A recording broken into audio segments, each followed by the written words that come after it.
depressing how much despair I have in Westminster, and then I come to spaces like this, packed out in Newcastle, hear people like Jess on the front lines, saving people, earning wages that they shouldn't be earning. They deserve a pay rise. Every worker deserves a pay rise, and every woman deserves our solidarity.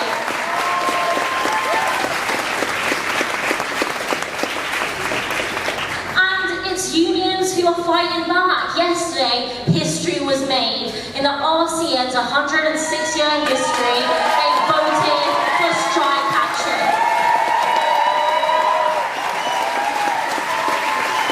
It just goes to show you how awful things are in this rich country, in the 6th largest economy in the world, where our nurses are taking strike action because they can't pay the bills and they can't feed their families. It's an absolute disgrace, and full solidarity to the RCN when they go on strike.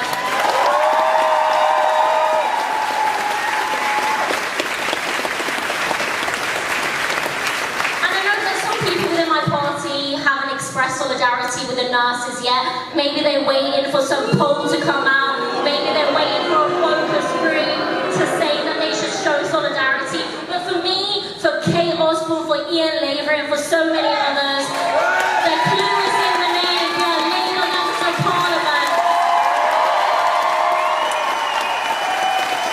We are in Parliament to represent the interests of the working class, and that is what I will always do, no matter what the leadership of my party say.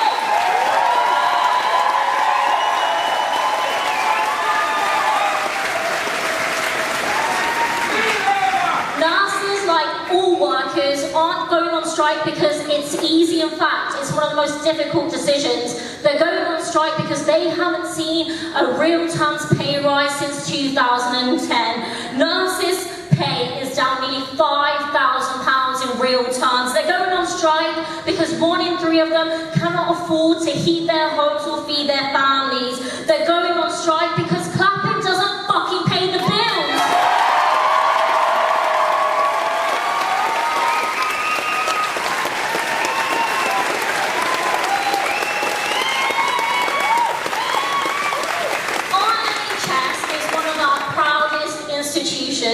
It has people from all over the world come to serve us whenever we need them, paid by taxpayers, free at the point of use, and that is something that we have to fight for and can never take for granted. The backbone of that are our nurses, our porters, our doctors, our cleaners, every single person who makes up the NHS, and they have been overworked and undervalued for far too long. They are saying enough is enough, and we are going to support them every step of the way as they fight back against this Tory government hell-bent on destroying our NHS.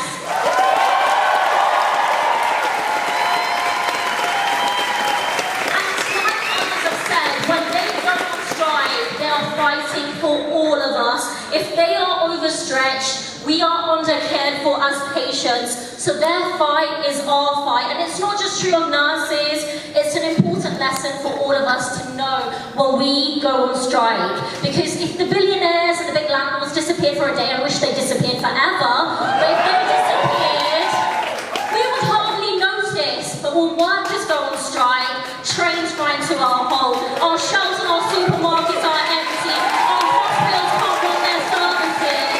Workers run this country. Workers deserve a pay rise. And it's you. You guys run this country. We need you. We don't need billionaires. We don't need big landlords. And we don't need most of the politicians running this country as well. They should pack up.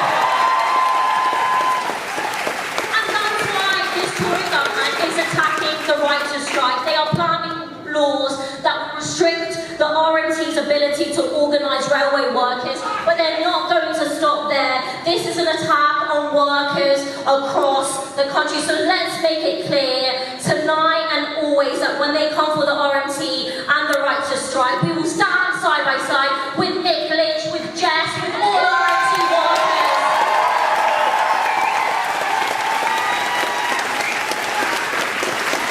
And next week,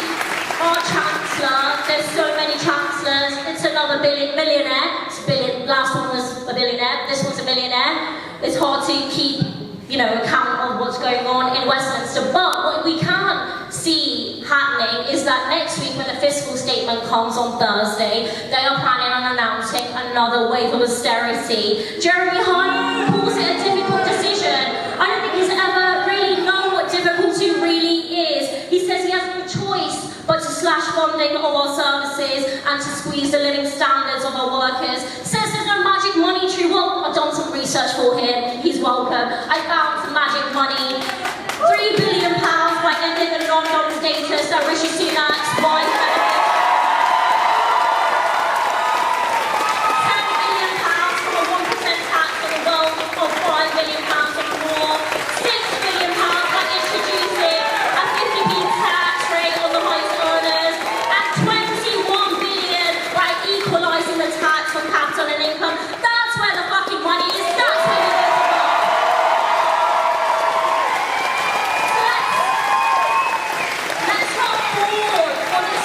When they say there is no money and there's difficult decisions to be made, it is political choice time and time again, and they will not squeeze the money of their donors, the money of the class that they represent. They need to squeeze the rich, not the rest of us. But we know that that's not what they're going to do. They've shown us their true colours time and time again, and we've seen their strategy. It's to divide and rule. It's to scapegoat minorities and migrants and refugees.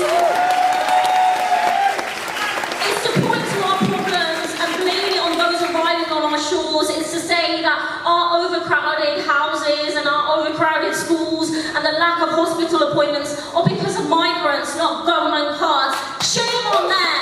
Shame on them!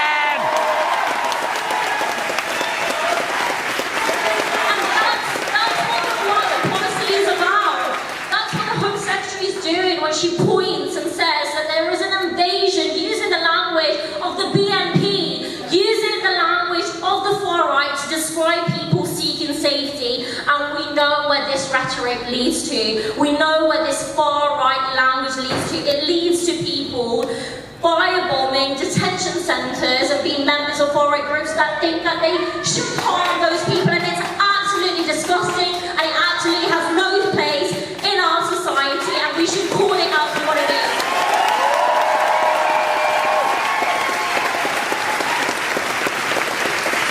So just like when we say enough is enough when it comes to calling living standards, enough is enough when it comes to racism, enough is enough when it comes to xenophobia, to transphobia, to discrimination. And instead of dealing this hate, instead of believing what the front pages of the papers in this country tell us, we need to join arms and join the call for solidarity and stand against this common enemy. So whether they're driving down our wages, whether they're firebombing our neighbours and denying them safety in our shores, or legislating away our rights, we have to fight back.